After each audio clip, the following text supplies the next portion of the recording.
दोस्तों पिछले हफ्ते जब गेम ओवर आर्टिकल में न्यूजीलैंड, श्रीलंका और पाकिस्तान पर लिख रहे थे तब हमने ये नहीं सोचा था कि आज ऑस्ट्रेलिया के सामने भी यही कहानी आ जाएगी, क्योंकि वो तो माइटी ऑस्ट्रेलिया है ना। अफगानिस्तान सरीखी मिनोज को रगड़ देने की आदत है उनकी। कभी फंस भी जाएं तो वान खेड़े जैसी मिसाल बन करके मैक्सवेल नुमा तूफान उठा करके कंगारुओं को बचा ही लेता है। उन्हें एक पारी के बाद दूसरी पारी में चढ़ करके खेलना आता है। लेकिन आज न जाने क्या हुआ इस माइटी ऑस्ट्रेलिया के साथ कि अफगानिस्तान ने लगभग एक तरफा मुकाबले में इन्हें पटकनी दे दी। अब कहने वाले पिच को, ऑस्ट्रेलिया की बुरी बैटिंग को या फिर खराब फील्डिंग को जिम्मेदारी देंगे, लेकिन हमें ये खेल मेंटेलिटी पर निर्भर ज्यादा लगा। हालांकि मेंटेलिटी वाला फैक्टर सिर्फ ऑस्ट्रेलिया के साथ काम नहीं कर रहा था। अफगानिस्तान के बीच में हाथ पांव फूल रहे थे तो अंत में खून उबल रहा था। बस फर्क इतना रहा कि अफगानियों ने दोनों मौकों पर नेगेटिव रिएक्शन से पार पा लिया, जबकि ऑस्ट्रेलिया खुल गया। इसलिए हमने सोचा कि क्यों ना इस हिस्टोरिकल मैच से जुड़ी कुछ खास बातें आपसे साझा करें और इस यादगार दिन को और यादगार बनाते चले। क्रिकमाइंड के इस वर्ल्ड कप स्पेशल एपिसोड से टॉस की खुशी, पावर प्ले का गम। जब आज टॉस हुआ तो ऑस्ट्रेलिया ने कॉन्फिडेंस के साथ बॉलिंग चुनी और मार्श ने इसे अपनी सोच पूरी होने जैसे स्टेटमेंट दिए, जबकि अफगानिस्तान की तरफ से राशिद ने बारी आने पर भी कुछ ऐसे ही बयान दिए, जिससे पता चला कि वो भी टॉस जीत करके बैटिंग ही करना चाह रहे थे। मगर जब मैच शुरू हुआ तो ऐसा लगा कि अफगानी ओपनर्स का दम घुट जाएगा। एजर, हेजलवुड और कमिंस ने मिलकर के पहले 4 ओवरों में सिर्फ 17 रन दिए और 19 डॉट बॉल्स कराई। ऐसा लगा कि टॉस के टाइम की खुशी अफगानिस्तानी टीम के पावर प्ले का गम बन गई है। लेकिन यहीं पर गुरबाज और जादरान का खड़े रहना काम आया और अगले 2 ओवर्स में बने 23 रनों ने पावर प्ले को 6 ओवर्स में 40 पर बिना किसी नुकसान के अफगानी फेवर में कर दिया। यहाँ से सडनली ऑस्ट्रेलिया के टॉस जीत की खुशी पावर प्ले के गम में बदल गई, क्योंकि तब तक इतना समझ में आ चुका था कि पिच बेहद स्लो है। यहाँ बॉल रुक करके चढ़ता हुआ बैटर्स को काटने आ रहा है। ऐसे में अफगानियों का एक भी विकेट नहीं खोना उन्हें गेम में आगे किए हुए था, तो खड़े रहने का क्या फायदा हुआ। पावर प्ले विकेटों के हिसाब से भले ही अफगानियों का रहा था, मगर रनों के हिसाब से ऑस्ट्रेलिया का था। उनके हाथ में अफगानियों की लगाम थी। पिच भले ही मुश्किल थी, मगर जीतने के लिए कुछ चैलेंज देने की जरूरत तो थी। यहीं से जादरान और गुरबाज पर उम्मीदों का भार बढ़ गया और वो भार तले शायद दबने लगे। खूब हाथ पांव मारने लगे, जोर दिखा करके बॉलर्स को डराने लगे, मगर ये समझ नहीं पाए कि यहाँ से हिट्स नहीं बल्कि धीरे से गैप में डालकर तेजी से भागने वाली स्ट्रेटेजी काम करेगी। पावर प्ले के बाद वाले 5 ओवर्स में अफगानी टीम सिर्फ 34 रन बना पाई और इस बीच भी 11 डॉट बॉल्स खेल गई। हालांकि विकेट अब भी कोई नहीं गिरा था, मगर सच ये था कि रन भी नहीं बन पा रहे थे। चांसेस छूटे, अफगानी टूटे। इतनी टाइट बॉलिंग के बाद लग रहा था कि ऑस्ट्रेलिया को अब बस विकेट्स मिलने ही वाले हैं। लेकिन यही एक आध लूज बॉल, छूटते कैचेस, मिस होती स्टंपिंग, डायरेक्ट नहीं लगते थ्रो और एगर के हाथों में लगे मक्खन ने गुरबाज को बड़े जिगरे से खेलने का रिवॉर्ड दिया। जादरान के साथ उनकी पहली विकेट के लिए इस वर्ल्ड कप की तीसरी शतकीय साझेदारी ने माहौल अफगानियों के फेवर में कर दिया। हालांकि 16वें ओवर तक अफगानिस्तान को 118 के स्कोर तक बिना किसी नुकसान के लेके अब यहाँ से अफगानियों का स्कोर कम से कम 160 से ऊपर तो लग ही रहा था। आसान भाषा में कहें तो इस मुश्किल पिच पर अफगानिस्तान अब बड़ा टोटल बनाने की तरफ दौड़ रहा था, जबकि ऑस्ट्रेलिया की चाहत थी उन्हें 150 के अंदर यानी बिलो पार रोकने की। 118 के जिस स्कोर पर अभी अफगानी नाच कर रहे थे, उसी स्कोर पर गुरबाज का विकेट ऐसा गिरा कि अगले 14 बॉल्स में कुल 4 विकेट गिरे और सिर्फ 8 रन बने। क्या उमर, क्या राशिद, क्या इब्राहिम, सब डेथ ओवर्स के अल्टीमेटम को इंपॉर्टेंस दे करके अटैक करने चल पड़े,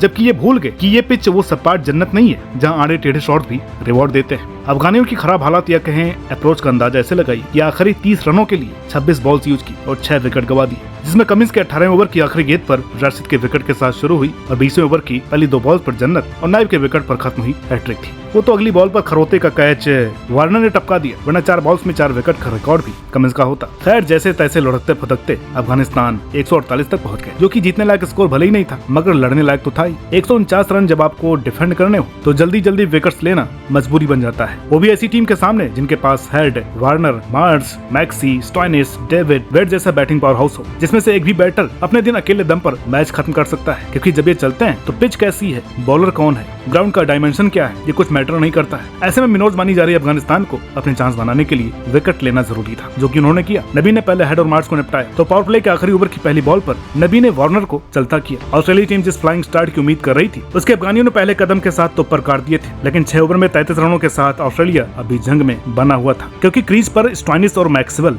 दोनों जमे हुए थे। एक अंडर पार स्कोर, जल्दी बड़े विकेट गिर जाना और फिर से 2 कंधों पर भार आ जाना, इस सिनेरियो बहुत कुछ वर्ल्ड कप 2023 में ऑस्ट्रेलिया बनाम अफगानिस्तान के वानखेड़े वाले मैच की यादें ताजा करता है। ऊपर से तो इस बार ऐसी सिचुएशंस में स्कॉटिश, ओमान और इंग्लिश टीम के आगे ऑस्ट्रेलिया को जीत दिलाने वाले स्टॉइनिस भी मौजूद थे। इस जोड़ी ने पहले थोड़ा वक्त गुजारा और फिर घुमा घुमा करके अफगानी बॉलर्स को ग्राउंड के बाहर फेंका। खास करके मैक्सवेल ने फिर से स्पिनर्स को आड़े हाथों लिया और 6 चौके और 3 छक्कों के साथ टीम का स्कोर 15वें ओवर में 100 तक पहुंचाया। यहाँ से अगले 5 ओवर्स के लिए रन रेट अंडर 9 था। ऑस्ट्रेलिया पूरी तरह से मैच में हावी था और अफगानिस्तान मैच से बाहर। लेकिन इस स्क्रिप्ट में एक प्लॉट ट्विस्ट अभी बाकी था और ट्विस्ट लाने वाले कैरेक्टर का नाम था गुलबदीन नाइब। वही नाइब जो बॉलिंग पर आए तो कमेंटेटर समेत फैंस भी राशिद के इस फैसले को गलत बता रहे थे। सबको लग रहा था कि नाइब की पिटाई होगी। इससे अच्छा तो नवीन या फजल का विकेट टेकिंग ऑप्शन है, मगर नाइब ने संयम रखा और पहले ओवर में स्टोइनिस, दूसरे ओवर में डेविड, तीसरे ओवर में मैक्सवेल के बाद चौथे ओवर में कमिंस को आउट कर ऑस्ट्रेलिया का खेल खत्म कर दिया। बाकी रही सही कर्सर फील्डिंग में एगर का एक शानदार कैच पकड़ करके खत्म कर दी। यहाँ से ऑस्ट्रेलिया की वापसी नामुमकिन थी क्योंकि इस बीच ही वेड को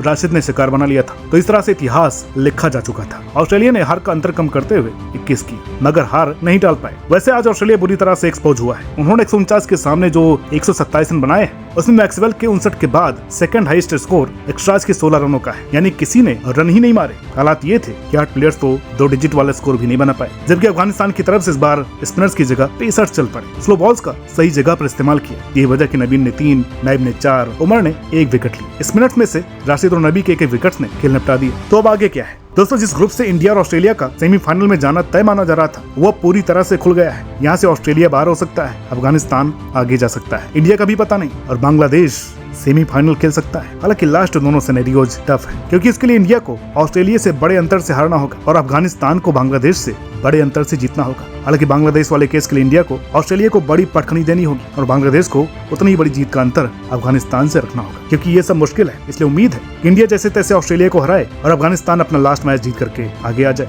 जिसके बाद ही 2023 वनडे की हार का बदला पूरा होगा। तो दोस्तों आपका क्या मानना है कमेंट करके जरूर बताइएगा। वीडियो अच्छी लगी हो तो प्लीज लाइक करें, शेयर करें। चैनल पर नए हैं तो प्लीज सब्सक्राइब करना ना भूलें। मिलते हैं आपसे अगली वीडियो में, तब तक के लिए नमस्कार।